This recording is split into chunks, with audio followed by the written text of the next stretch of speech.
Hey everybody, Reefgrrl here. Welcome to the Tuesday point and shoot update for October the 16th, 2018. We'll start out with a side view of the tank.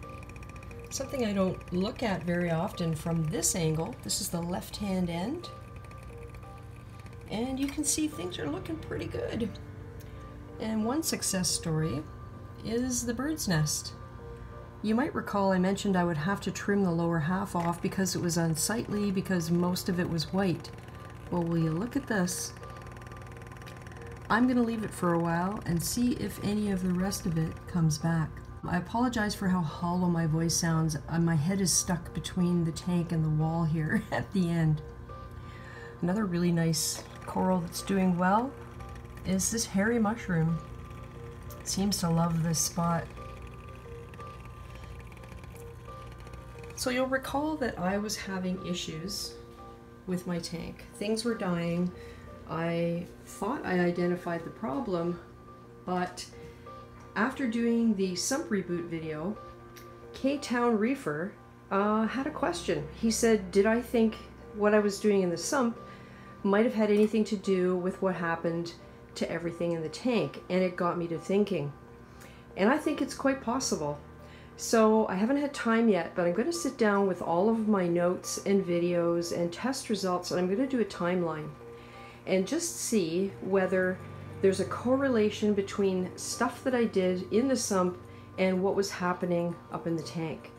I think it's a distinct possibility that something noxious hit the tank at the same time as I was messing around with the lights and making bad decisions.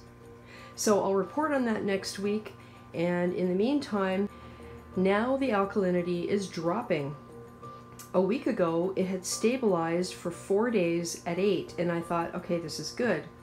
The dosage of alkalinity was 28 milliliters per day at that time. Then it started to drop. So I would wait a couple days and increase it, wait a couple days and increase it, and it's now down to 6.88 as of last night. So the dosage has gone from 28 mils per day to 48 mils per day. Now you're all thinking, oh my gosh, there's something wrong with your Hannah checker. Well, there could be. And one thing that I did check, just to see whether it showed any indication of that, was my pH. You can see it's 7.9697. If it were really, really super high, then I would think, yeah, the alkalinity is gone super high and my Hannah checker is incorrect.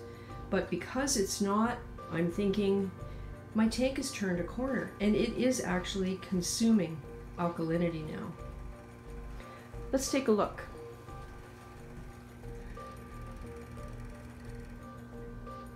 I think things are looking really good. And I said that out loud, and I should really be touching wood because, as I've been fond of saying, you know what happens in a reef tank as soon as things start to go well. So who knows, right?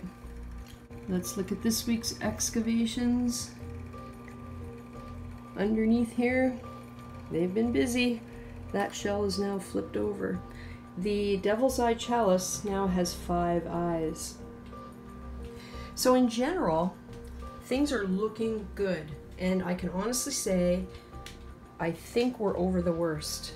I'm not going to take anything for granted though. Pectinia getting his color back.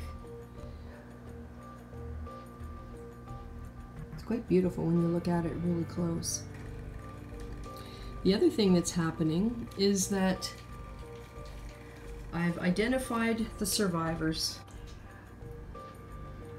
So, Survivor, the Millipora is coming back. Survivor, this thing actually does get green on the tips in the blue light.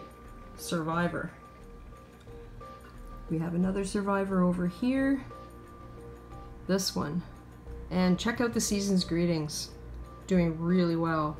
Now that purple plating Monty, I am not sure what is going on with it, but I'm just going to leave it as is and see what happens. And this is the other Season's Greetings. Recovered really nicely. There is another survivor. I don't know what'll happen with these branches, but I guess I'll see. And then we come across here. This one, I really still do not know what's going to happen with it.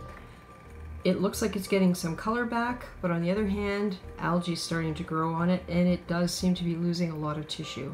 So I might just have a prime spot for something new. Who knows? This one is getting green again on the back side. This one has come back really, really nicely. And this guy. This was the original one that started to come back first. When we come down here, Red Planet, check it out, still got that little branch hanging in there. And this one has come back. This has dark burgundy polyps, and I haven't seen any out yet, but I'm seeing hints of the color. And of course this one is gone, I just haven't removed it yet. Torch loves that spot. The Duncan is looking really, really full and happy. And the Gold Torch is recovering from whatever was ailing it without any signs of problems. So overall, the big issue I have going from this point is the alkalinity dropping, because I want to make sure it's not a testing error. I ordered a Salifert alkalinity test, and it'll be here in a day or two, and I will cross-reference with that just to make sure. Lots of coralline algae. This corner up here, I need to clear that out. Everything there is dead, and now it's starting to collect algae. One thing I have noticed, which I'm really grateful for, is Pamela has been busy. At least I think it's Pamela. That white on the Montipora, until yesterday, was covered with algae, and this happens every couple of days. I think I've said that before. I'll look at it and just kind of shrug my shoulders and think, well, whatever happens, happens, and the next day, it's pretty much cleaned up. Let's look at the frag rack. This is the Fox Flame Acro. And it's been in here now for, oh, I don't know, a month, and I have not killed it yet. Look at that. Starting to develop some nice purpley color and green, and it looks like if I left it here much longer, it might start encrusting on the frag rack. Red frog spawn is looking really good. Lucy, the bubble coral, is big enough to have a name now, so I have called her Lucy. And Lucy was picking on the octospawns over here, but they are coming back really well. So you can see that area looks kind of chewed up, and that's because of Lucy and her sweepers. So I moved Lucy back, and I moved the octospawn over. We've got the Rhodactus, the gold chalice.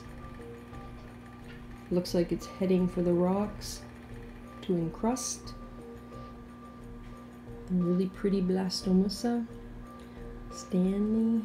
Look at Stanley's growth rings. Stanley's doing really well. And George. George has actually been having some good days. And then we've got Buster. Buster always looks gorgeous. Let's look at the sump. The sump is doing well after the cleanup. You can see the bottom, you can actually see glass. The pump is doing what it needs to, the 60-20. The Kato is, it's growing a little bit, but not a whole lot. I haven't looked at the algae scrubber in a bit. Let's take a look at it. Get it off with one hand. Oh yeah, look at that. That's good. So I will be cleaning that in a day or two. So I'm really happy with the results of the sump reboot. K-Town Reefer, that was a really good point that you brought up about the possibility of me releasing crud that was noxious to the tank. So I'm looking forward to doing a timeline because I really do want to see what's what. So I'm pretty happy with how it's looking right now. Right now, today. And all I can do is keep an eye on the alkalinity. I have been testing daily, and as soon as the Salifert test comes, I'll cross-reference it. But it is quite possible, especially with a clam in here, and a clam that's growing, that my tank is consuming that much alkalinity. One last final view down the side.